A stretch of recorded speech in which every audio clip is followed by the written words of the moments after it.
Nostalgia is a powerful emotion. That deep longing and fondness for times long past can hit us pretty hard. Could be reminiscing on time spent with friends and family, especially if you don't see them anymore. Or maybe it could be love for old shows, movies, music, and games you used to play growing up. Sometimes we let this negatively affect us, keeping us tethered to the past in an unhealthy way, unable or unwilling to move forward. But the past can also inspire us to create, in an effort to emulate the things we love with our own ideas mixed in. Lunacid is a first-person dungeon crawler that, while unique and amazing in its own right, was majorly inspired by classic FromSoft titles such as Kingsfield and Shadow Tower, both of which I have yet to play myself. Lunacid was made solely by developer Akuma Kira, who has made other fantastic indie games such as Lost in Vivo, Spooky's Jumpscare Mansion, and the ARG Basilisk games you can find on itch.io. All that to say, Kira is a pretty talented solo dev, and is particularly good at horror, so when I heard about Lunacid through Ruby Ruse on YouTube, great guy by the way, go check him out, the moment I saw gameplay, I knew I had to play it. I personally grew up with PS1 and 2 games ranging from stuff like Crash and Spyro to Legacy of Kain Soul Reaver, and I may not have played Kingsfield or Shadow Tower, but I'm a big fan of exploration, and Soulsborne, so it seemed right up my alley. When I finally got home from work that night, I bought and started playing the game. I could only play for around 2 or 3 hours a night, due to being the only closing guy for my gas station job at the time, but every time I stopped to go to bed, I had trouble sleeping because I was just too excited about what else I'd find, be it new weapons, spells, secrets, or hidden areas. Within a couple weeks, I had 100% of the game, getting every achievement and still starting up more playthroughs. All that to say, I love Lunacid, and want to share what I find so special about it with you today. The game starts with a macabre title screen. Crows peck at an unnaturally long dead fish on the ground, a gothic city stretching out in the background, with the moon hanging over. Hitting play and choosing an empty file gives us an equally grim cutscene of a giant sea creature rising out of the water, spewing a poison fog out into the world before we get an incredibly nostalgic voiceover giving us some basic backstory. This poison fog corrupted everything it could reach, causing society to collapse. Outnumbered by creatures from the fog like something out of Stephen King's The Mist, humanity would go on to form feudal kingdoms, and after ages of paranoia and war with one another, is on the brink of extinction. Those deemed undesirable, like criminals and the ill, are cast out, banished to the depths of the Great Well. Fun fact, this text crawl is voiced by Robert Belgrade, the voice of Alucard in Castlevania Symphony of the Night. Adding to that nostalgia for me, since as a kid I had a scratched Symphony disc, and could really only get to the point in the intro where death would take your weapons before the game would just lock up. Now, Lunacid has a lot of lore, which I won't be going over, since you don't really need to engage with it to enjoy the game, and I'm no Vadi, but it's there for diehard fans. And after the text crawl, we get a cutscene of an old man dumping bodies off in the well, when one clings onto the cart. The old man, mocking us as a vile thief, says we belong to the depths now before chopping our hand off, sending us plummeting down. Here we get to make our character, choosing a picture for our file, being able to add 3 custom pictures into the local game files. God damn it. We can choose our class, dictating our beginning stats, weaknesses, and resistances, but don't worry too much about these, because much like FromSoft games, choosing one doesn't lock you into a particular build, and in Lunacid, even with low stats, pretty much every weapon is usable. I chose Shinobi as my class, starting with the highest speed, and after deliberating for a bit, chose a good custom picture, and made my pronouns he, because I'll never be him. Once in, controls are simple. Move with WASD, look around with the mouse, tab opens your inventory where you can look at your stats and equip weapons, spells, and any consumables. You'll quickly get your first weapon, and through this beginning area, get introduced to the gameplay loop of exploration and combat. Combat's simple. Press and hold to attack, usually left click, and you'll charge up this meter in the top right, doing more damage the more full it is. This makes frantically spam swinging a bad choice, since you'll do little damage and you'll probably just get mauled to death. You can also right click to block, but I almost never use this for reasons we'll get to later. You also have spell rings, which you'll find throughout the game either in obvious areas or in secret rooms. Spells are actually pretty fun, but you can definitely play the game without engaging with it. You can equip 2 of them at a time, cast them by holding down C or V depending on the slot they're in before letting them rip. Last but definitely not least is exploration, which is, in my opinion, the main attraction of the game. Every new area is packed with general routes, sub-areas, and secrets. You'll get lost pretty easily, which can be frustrating for some and filter people out of the game entirely, but if you love getting immersed in exploring games' worlds, you'll greatly enjoy your time. I wouldn't blame you if you just couldn't find an area or the way forward after hours of searching, caved and looked it up, since on a first playthrough, progressing to the next area can be a little obscure, but I wouldn't have it any other way. I personally love games with heavy exploration like this because growing up, I lived in a suburban area before moving to a small town in what me and my friends colloquially refer to as the Valley. And in the Valley, there were a lot of nature trails with their own secret areas, or at least they felt secret to child me. I ride my bike around these trails often after school or on breaks when I was bored. sitting on a lakeshore for hours, finding a nice clearing in the woods and just reading a book peacefully, or just enjoying mentally mapping out areas off the beaten path. Except in Lunacid, instead of finding a nice little lakeside area, I've somehow found my way into a sea of blood with Stephen King mist creatures trudging around barely acknowledging my existence, which is somehow even creepier.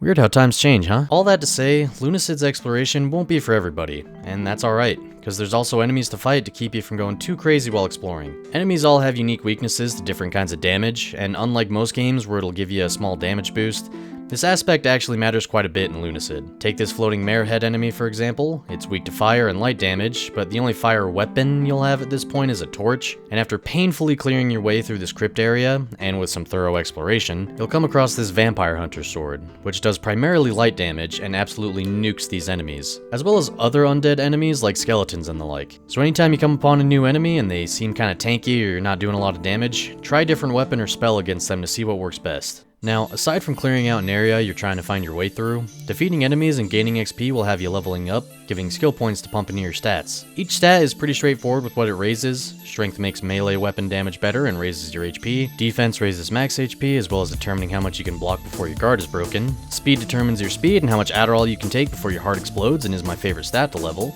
Dex defines your jump height and ranged weapons damage. Intelligence gives you more mana and spell damage on top of being able to cast spells faster. And lastly, resistance defines how long status effects like poison or bleed take to wear off. Depending on your stats, areas like the Accursed Tomb will be terrifying on your first run through, since you'll most likely be low level, only have basic weapons, and will need a light source until you manage to light up the area permanently. But revisiting it later in the playthrough, you'll run through one-shotting everything without a second thought while looking for secrets. Or, take for instance, this forest canopy. First playthroughs and low levels will lead you to be careful while navigating, but with higher dex and speed, you'll be jumping from branch to branch like a monkey on crack. All that summed up is this: progression through leveling is amazing, since you'll start off pretty slow, weak, barely able to jump an inch off the ground, and you'll end the game hopping around at Mach 10 while shooting spells off in different directions and A-training through enemies with melee damage. Aside from your normal leveling, some weapons have their own XP bar, independent of your own. After killing enough enemies, you can warp to the safe area Wing's Rest, run over to the back to the good soup, dip it in, and it'll enhance your weapon.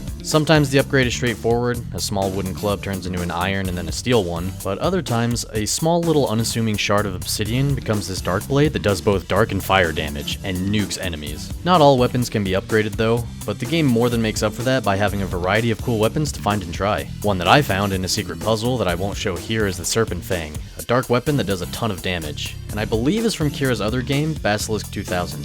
It also looks pretty fucking cool. I won't talk much about other weapons, aside from arguably the coolest. You might even recognize it if you played Souls or the Kingsfield games. This weapon is obtained after conquering the Tower of Abyss, a 54 gauntlet of progressively difficult enemy waves, and at the final chamber, holding the sword, there's even a leaderboard to see your times versus other players, having a fun bit of competition in optimizing runs. What's the weapon you do all that for, though? You were at my side all along.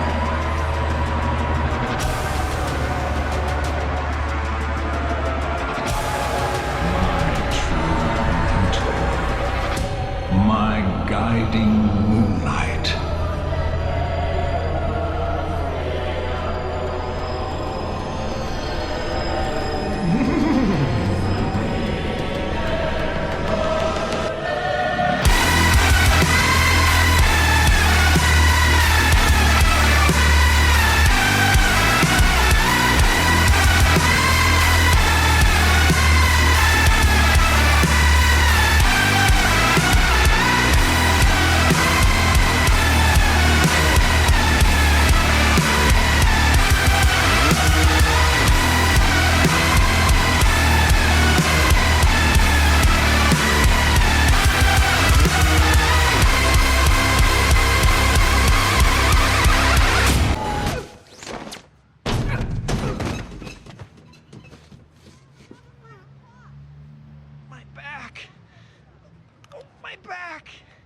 Final important thing to mention is the consumables. You have health and mana vials, which can be bought from the shop in Wing's Rest, though if you buy too many, the prices will hike up permanently until you beat the final boss, in which case the shop will resupply and you can buy as many as you need. Other consumables tend to be status nullifying ones, like antidotes for poison, bandages for bleeding, and plenty of other items with various effects. Be careful though, everything can be tough to come by, especially if you're not checking every area thoroughly. Health vials fully heal you, but should be safer when you're really low, as if you run out, your only source of healing is the warp crystal in any given area. Should probably mention those real fast too. These crystals are your save, level up, and fast travel stations. The entire map of the game is interconnected, but these 10 areas are where you'll find a crystal that'll usually connect to sub-areas. Early in the game, you'll meet one of the NPCs, this tiefling-esque girl named Demi, who will transport you to Wing's Rest, a safe haven near the top of the Great Well. Here you'll meet other NPCs like Cheryl the Crow, who runs the aforementioned shop where she sells those health and mana vials, but also a small amount of antidotes as well as a couple of new weapons. There's also Etna, who offers alchemy as a service to craft items. You can get ingredients from breaking plants, pots, coffins, barrels, boxes, and as random drops from enemies. Outside of 100% completion though, I really only use this to make more health vials. It's a neat mechanic though. Also, there's my favorite character, a friendly skeleton that introduces himself as Clive, saying he doesn't remember his real name since his memory isn't that good. Every time you visit Wing's Rest, you can talk to him and he'll offer to tell you stories of previous people or factions in the well, delivering lore as well as some nods to other characters in Kira games. There are other NPCs throughout the game, some of which you can miss entirely. Some offer side quests, like Jalisha the Slime Girl for example, who asks that if you find out anything about her boyfriend she hasn't seen in a while, to let her know. Then, later in the area, you'll find this note on the ground near some slime skeletons. Oh, my sickly sweet candy melt. My visky strawberry dewdrop. My love for you was ever pulse. But alas, it has been drained. My heart has found another. Our bony fingers clutch each other. Bonard. Bonard. Returning to Jalisha, she'll pretty casually brush it off, rewarding us with a slime orb spell before asking us if we're single. Smash. Other characters include Patchouli, who runs her own shop where you'll quickly notice that she sells health vials for pretty damn cheap. However, you'll notice that the L in vial is different, and the description has question marks in it as if whoever's describing it is unsure of what it is. Upon drinking it, you get poisoned immediately. Running back to confront her, she doesn't even acknowledge that, instead just being surprised you're still alive before asking you to go retrieve a skull. I'll let you play the game and see how this side quest plays out. Besides these somewhat missable characters are very missable secrets. Let's paint a picture here. You've been playing for a while, gone through an area or two, and suddenly you'll notice a little question mark pop up in the bottom corner. Usually only something appears there when you can interact, but the only thing you're looking at is a wall, so you hit E and the wall slides open. And now you're going to spend the rest of the game rubbing your face against any flat wall to find any potential secrets. Obviously you don't have to do this, but a lot of cool weapons and spells are hidden in these rooms, not to mention the dopamine rush I personally get when I walk into a room, and my newly found sixth sense leads me directly to a secret wall. Besides secret rooms, there are entire secret areas that you could play through the whole game multiple times without even knowing they exist. Some you'll find just by casually exploring whole areas, while others are more esoteric in how you reach them. I had done a refresher playthrough before the recorded one you're seeing now, and when going through Castle Le Fanu, I had completely missed this sealed ballroom area. It's entirely optional and isn't required to do in any way, but there's cool enemies, weapons, secrets, and more in here, on top of its own track in the OST. It's awesome when developers do this, hiding away entire chunks of the game that the average player may never find, but those who are invested will actively seek them out, enriching the experience for them all the more. Last thing I want to highlight is how amazingly the soundtrack breathes life and oozes atmosphere into the different areas of the game. The OST has tracks from Kira themselves, Jaren Christ, and Thor High Heels. Tracks range from depressing and terrifying dark temples and catacombs to lo-fi beats to relax and study to. This soundtrack has quickly become one of my favorites, and I want to share some snippets of tracks here. Go ahead and skip to this timestamp if you're not interested or just want to get on with the video.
Overall, Lunacid is fantastic. It near perfectly captures that PS1 style for me, even for games I never played growing up. When I first played it back in 2023, I went from immersing myself in the world, getting scared and terrified in the more spooky areas of the game, which I still do even now, to ultimately finding a chilled out, cozy dungeon crawler that I can load up and do a playthrough here and there, having a great time doing so. Catacombs still freak me out though, especially the mausoleum, which I won't spoil anything about here, aside for saying one thing for veteran players.